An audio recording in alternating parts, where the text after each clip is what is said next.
Look closely at this photograph. A black family from South Carolina, standing in their Sunday best, captured in the summer of 1912. The father's hand rests on his wife's shoulder. 3 children sit perfectly still, their eyes fixed on the camera. Behind them, a modest wooden porch. Nothing unusual, nothing remarkable. Or so it seemed for over a century. But when a team of historians digitized this image in 2023, they noticed something that made them catch their breath. A silver compass, half hidden in the father's vest pocket, its needle pointing not north, but directly at the youngest child. And in the mother's hands, a handkerchief folded into a pattern that hasn't been seen since the days of the Underground Railroad. These weren't fashion choices. These weren't accidents. They were codes, signals. A message hidden in plain sight for over 100 years. A message that would expose one of the most dangerous secrets of the Jim Crow South. What this family was really doing could have gotten them killed. And the truth behind this photograph is about to rewrite everything we thought we knew about resistance in America. This is their story. If you're fascinated by hidden histories and secrets buried in old photographs, subscribe to this channel and hit the like button. You won't want to miss what comes next. The photograph appeared at a small estate auction in Charleston, South Carolina, on a humid September morning in 2023. Dr. Helen Graves had almost skipped the event. The auction house specialized in antique furniture, not historical documents, and she had a conference call scheduled for noon. But something in the catalog listing caught her attention. A collection of photographs from a demolished house in the rural Lowcountry, some dating back to the early 1900s. She arrived late, slipping into the back row just as the auctioneer held up a wooden box filled with sepia-toned images. Lot 47, he announced. Assorted photographs, circa 1910 to 1920. Unknown subjects, starting at $50. Helen raised her paddle almost without thinking. She won the lot for $75. That evening, in her cramped office at the university, she spread the photographs across her desk. Most were unremarkable. Stiff portraits of unidentified families, faded landscapes, a few damaged beyond recognition. But one image made her pause. It showed a black family of 5 standing on a wooden porch. The father wore a dark suit, his posture rigid but dignified. The mother sat in a chair, her hands folded in her lap, holding what appeared to be a white handkerchief. 3 children surrounded them, 2 boys and a girl, the youngest no more than 5 or 6. Helen studied their faces. There was something in their expressions that didn't match the formal pose. A tension around the eyes, a guardedness that seemed deliberate. She turned the photograph over. On the back, in faded pencil, someone had written, "The Crossing, Summer 1912. The Crossing. Helen frowned. She knew every major black community in the Lowcountry from that era. She had never heard of any place called The Crossing.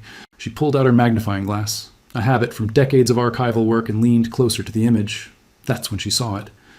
In the father's vest pocket, barely visible against the dark fabric, was the glint of something metallic. She adjusted her desk lamp and looked again. A compass, a silver compass, and its needle wasn't pointing north. Helen spent the next 3 hours examining the photograph under every light source in her office. The compass was real. She was certain of it now. She could make out the delicate engravings on its casing, the thin black needle suspended behind glass. But what disturbed her was the direction. In every compass she had ever seen, the needle pointed north, magnetic north. Always. This needle pointed downward, toward the bottom of the photograph, toward the youngest child. She told herself it had to be a trick of the angle, a distortion from the old camera lens, but the more she studied it, the more intentional it seemed. The father's body was angled slightly, his vest pulled open just enough to reveal the compass, as if he wanted it to be seen. And then there was the handkerchief. Helen had almost missed it at first. The mother's hands were folded so naturally, the white cloth seemed like nothing more than a decorative accessory. But under magnification, she could see that the handkerchief was folded into a precise geometric pattern, triangles nested within triangles, forming a shape she recognized from her graduate research. It was a quilt code. During the era of the Underground Railroad, certain quilt patterns were believed to carry hidden messages for escaping slaves. A bear's paw meant to follow animal trails, a north star meant to travel at night. The patterns were stitched into quilts and hung on clotheslines, visible signals that guided the way to freedom. But by 1912, the Underground Railroad had been defunct for nearly 50 years. Slavery had ended. The codes should have been obsolete. So why was this woman holding one in her hands? Helen pulled up a database of census records and began searching for black families in rural South Carolina in 1912. She cross-referenced property records, church registries, and tax documents. Nothing matched. It was as if this family had never existed. She stared at the photograph until her eyes burned. 5 people, frozen in time, hiding something so dangerous they had erased themselves from history. Helen picked up her phone and called the only person she trusted with something this strange, Marcus Webb, a retired archivist who had spent 40 years preserving black Southern history. "I need you to see something," she said. "I think I found a ghost." Marcus arrived at Helen's office the next morning, carrying a thermos of coffee and a worn leather satchel filled with his own research files. He was 73 years old, with silver hair and hands that trembled slightly from decades of handling fragile documents. But his eyes were sharp, and when Helen showed him the photograph, those eyes went wide. "Lord have mercy," he whispered. He held the image up to the window light, turning it slowly, studying every detail. His lips moved silently as if he were counting something. "You recognize them?" Helen asked. Marcus didn't answer immediately. He set the photograph down and reached into his satchel, pulling out a notebook filled with handwritten entries. 1986, he said. "I was cataloging oral histories in Beaufort County. Talked to an old woman named Della, must have been 90 years old. She told me a story I never forgot." He flipped through the pages until he found what he was looking for. She said her grandmother used to talk about a family that lived on the edge of the swamp, said they weren't like other folks. They came and went at strange hours, always had visitors passing through. Strangers who arrived at night and were gone by morning. Helen leaned forward. "What kind of visitors?" Della called them the walking wounded, men and women running from something, chain gang escapees, people fleeing debt contracts they couldn't pay, families trying to get north before the local sheriff caught up with them. In 1912? But the Underground Railroad was... The railroad never really ended, Marcus interrupted. It just went deeper underground. After Reconstruction collapsed, after the convict leasing system turned black men into slaves again, there were people who kept the old routes alive. They called themselves different things in different places. Some called it the Midnight Road. Others called it the Freedom Line. He tapped the photograph with a gnarled finger. And some called it the Crossing. Helen felt a chill run down her spine. Della's grandmother said there was a family who ran one of the stations, a man who could read the stars and a woman who could fold messages into cloth. They helped dozens of people escape. What happened to them? Marcus's face darkened. She said they vanished. One day they were there, the next they were gone. The house stood empty. Nobody ever found out what happened. He looked at Helen, his eyes heavy with old grief. "If this photograph is what I think it is, you're not just looking at a family portrait, you're looking at evidence. And someone made very sure this evidence was never found." Helen spent the following week decoding the handkerchief. She consulted textile historians, quilt scholars, and experts on African American folk traditions. Most were skeptical. The theory that quilt codes guided escaping slaves was controversial, considered by many to be more legend than fact. But Dr. Rosalind Carter, a retired professor from Howard University, looked at the photograph and went silent for a long moment. "This isn't a quilt code," she finally said. "It's something older, something I've only seen once before." She explained that during the antebellum period, certain communities in the Sea Islands of South Carolina developed a secret language based on West African textile traditions. Patterns folded into cloth could convey complex messages. Safe routes, danger warnings, meeting times. The knowledge was passed down through women, Dr. Carter said. Mothers to daughters, generation after generation. By 1912, most people had forgotten it existed. But in isolated communities, especially in the Low Country, some families kept it alive. She studied the photograph again. This pattern, the nested triangles, it's called a river door. It means there's a water route nearby, a way to escape by boat. Helen thought about the geography. The Low Country was a maze of rivers, creeks, and swamps. If someone wanted to move people secretly, water would be the safest way. Harder to track than roads, easier to disappear. But why would they put this in a photograph? Helen asked. Why risk being discovered? Dr. Carter smiled sadly. Because photographs travel. They can be sent to people far away without raising suspicion. A family portrait mailed to a relative in Philadelphia or New York could carry instructions that no one else would understand. She pointed to the mother's eyes. Look at her face. She's not posing for a memory. She's sending a message. This photograph was never meant to hang on a wall. It was meant to save lives?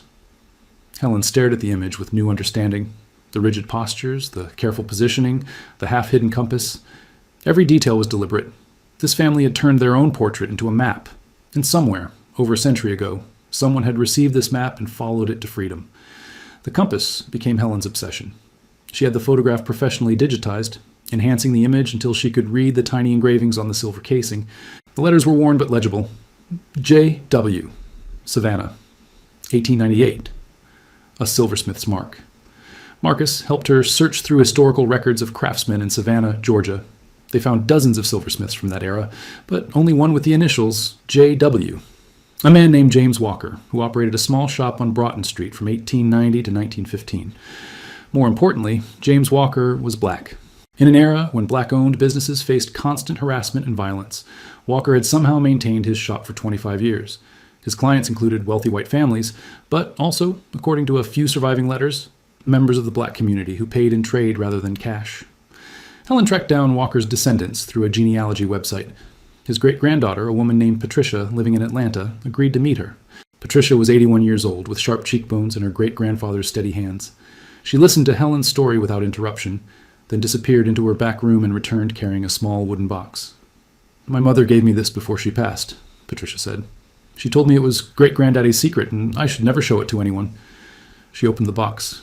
Inside were 3 silver compasses, identical in design to the one in the photograph, but these compasses were different. Each one had been modified. The needle weighted on one end, so it would point not north, but in whatever direction the maker chose. "They're not for finding your way," Patricia said quietly. "They're for sending messages. Great-granddaddy made them for people who needed to disappear. The compass would point toward the next safe house on the route. You just had to follow the needle." Helen's hands trembled as she lifted one of the compasses. "How many did he make?" "My mother said dozens, maybe more." Patricia's voice dropped. "He never wrote anything down. Never kept records. If anyone found out what he was doing, they would have burned his shop and lynched him in the street." She looked at the photograph Helen had brought. "That man, the father, he was one of the guides, wasn't he?" Helen nodded. Patricia closed her eyes. "Then great-granddaddy helped them. He helped them all." With the compass mystery solved, Helen turned her attention to tracing the actual escape routes. Marcus introduced her to a network of local historians who had spent decades documenting the hidden geography of black resistance in the South. They showed her maps marked with abandoned churches, forgotten cemeteries, and remote homesteads that had served as safe houses during the darkest years of Jim Crow. One name kept appearing in their records: the Edisto River Corridor. The Edisto was one of the longest free-flowing blackwater rivers in North America, winding through forests and swamps for over 200 miles. During slavery, it had been a pathway for runaways. After emancipation, it became something else, a smuggling route for people fleeing convict labor camps and debt peonage. "The river was the safest way north," explained Thomas, a local historian who had grown up hearing stories from his grandparents. "Roads were watched, trains were searched. But the swamps? White men didn't go into the swamps. Too dangerous. Too many ways to get lost." He showed Helen a hand-drawn map from the 1920s, passed down through his family. It marked locations along the Edisto with small symbols: a star, a crescent moon, a simple cross. "These were the stations," Thomas said. "Places where you could rest, get food, wait for a guide to take you to the next stop. My great-uncle ran one of them. He had a farm on the river, raised hogs and chickens. But at night, he'd take people upstream in his boat, sometimes 2 or 3 a week." "Was it dangerous?" Thomas laughed bitterly. "Dangerous doesn't begin to describe it. The sheriff had bounties on anyone caught helping runaways. Local vigilantes would shoot first and ask questions, never. My great-uncle was nearly caught twice. After the second time, he moved his whole family to Philadelphia. Never came back." Helen showed him the photograph. Thomas studied it for a long time. "The Crossing," he murmured. "I heard that name before. My grandmother used it when she didn't want us children to understand. She'd say someone had made the crossing when they'd gotten out safely." He pointed to the porch in the photograph. "Look at the railing. See those marks? They look like woodworm damage, but they're not. They're notches. Counting marks." Helen squinted at the image. "Counting what?" Thomas met her eyes. "People.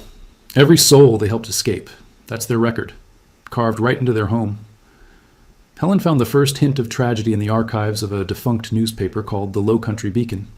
The paper had served the black community in Charleston from 1901 to 1922, publishing news that white papers ignored. Most issues had been lost to time, but a partial collection survived in the library of a historically black college. Helen spent 3 days reading through crumbling pages before she found it. A small article from October 1912 buried on the back page. "Fire destroys rural home. Family missing." The article was only 4 paragraphs long. It described a fire that had consumed a farmhouse in rural Colleton County. The family, a man, woman, and 3 children, had not been found. Local authorities suspected they had perished in the blaze, though no remains were recovered. The name of the property: Crossing Creek Farm. Helen's heart pounded as she read the final paragraph. "Sheriff's deputies report that the fire may have been deliberately set. An investigation is underway. though no suspects have been identified. She cross-referenced the date with other records. In September 1912, just weeks before the fire, a convict labor camp 40 miles away had reported 12 inmates missing. The camp warden had offered a substantial reward for their capture. 12 people escaped in September, vanished without a trace. And in October, the family at Crossing Creek Farm had disappeared. Helen called Marcus with the news. "Someone talked," he said grimly. "Someone always talked. Could have been anyone. A neighbor with a grudge, a traveler who asked the wrong questions, even one of the people they helped who got caught and broke under pressure. So the family was killed? Maybe, or maybe they knew it was coming. Maybe they had their own escape plan." Helen looked at the photograph again, the careful poses, the hidden symbols, the message folded into cloth. "They knew," she said slowly. "They knew they might have to run. This photograph wasn't just a map for other people. It was a record. Proof that they existed. Proof of what they did." "Then someone needs to find where they went," Marcus said. "After 100 years, someone needs to finish their story." Helen expanded her search northward. If the family had escaped the fire, they would have followed the routes they knew, upriver through the swamps, then overland to the rail lines that carried black migrants to Philadelphia, New York, Chicago. She focused on Philadelphia, the most common destination for refugees from the Carolina Lowcountry. Church records, settlement house archives, and immigration documents from the Great Migration era were scattered across dozens of institutions, but Helen searched them methodically. After 2 months, she found a thread.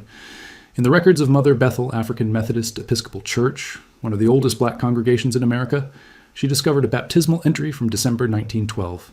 A family of 5, a father, mother, and 3 children, had been baptized together, an unusual occurrence for adults who would normally have been baptized as infants. The father's first name was Samuel. The mother's was Josephine. The children were called David, Elijah, and Ruth. No last name was recorded. The entry noted only that the family had arrived from the south under difficult circumstances and wished to begin a new life in the light of God. Helen requested access to the church's auxiliary records, financial ledgers, correspondence, meeting minutes. In a folder of miscellaneous documents from 1913, she found a letter. It was written in a careful, educated hand and addressed to the church's pastor. "Dear Reverend Thompson, we are settled now and the children are in school. Joseph works at the shipyard and I take in washing. We do not speak of what we left behind, but we pray every night for those who helped us and for those we could not save. I am enclosing a photograph that was taken before we left. I want you to keep it safe. If anything should happen to us, please make sure the world knows what we did. We were not criminals. We were not cowards. We only wanted to live free and help others do the same. May God bless you and keep you. Josephine." There was no photograph attached. Either it had been lost or it had been deliberately separated from the letter. But Helen knew. She had the photograph, the one Josephine had sent, the one that had somehow found its way back to South Carolina, waiting in a wooden box for over a century. The family had survived. Finding Samuel and Josephine's descendants took another 6 months. The family had changed their name after arriving in Philadelphia, a common practice among refugees trying to disappear. They had lived quietly, raised their children, and passed away in the 1950s without ever speaking publicly about their past.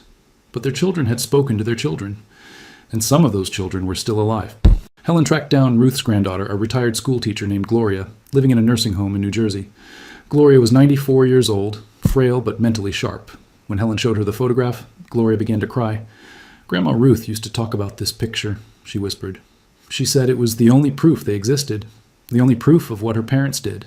She said she lost it when she moved to New York in 1951. She never stopped looking for it. Helen sat beside her, holding her hand. "Your great-grandparents saved lives," Helen said. "They ran a station on the Freedom Line. They helped people escape from convict camps and debt slavery. They risked everything." "I know." Gloria wiped her eyes. "Grandma Ruth told me the stories when I was little.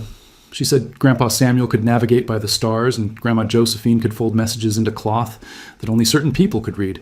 She said they were heroes, but they could never tell anyone because it was still too dangerous." "Do you know how many people they helped?" Gloria was quiet for a moment. "Grandma Ruth said she counted the notches on the porch railing once before they had to leave. She was only 8 years old, but she remembered the number." "How many?" Gloria looked at the photograph, at the family frozen in time, at the hidden compass and the folded message. 47, she said. 47 souls. That's how many her parents saved before they had to run. Helen felt tears running down her own cheeks. 47 people. 47 lives that might have been lost to labor camps, chain gangs, or shallow graves in the swamp. 47 families that existed today because a man with a compass and a woman with a handkerchief had refused to let injustice stand. "The photograph," Gloria said. "Can I keep it?" Helen placed it gently in her hands. "It always belonged to your family. Now it's back where it should be." Gloria passed away 3 months after Helen's visit. She died peacefully, the photograph framed on her nightstand, surrounded by 4 generations of descendants, who finally knew the full story of their ancestors. At her funeral, more than 200 people gathered, children, grandchildren, and great-grandchildren of Samuel and Josephine's line, along with members of other families whose histories were intertwined with theirs. Many had never met before. They discovered connections stretching back over a century, threads of survival and courage that bound them together. Helen was invited to speak. She stood before the congregation and told them about the photograph, the hidden compass, the folded handkerchief. She explained how Samuel and Josephine had turned a simple portrait into a coded map, a message that could save lives without raising suspicion.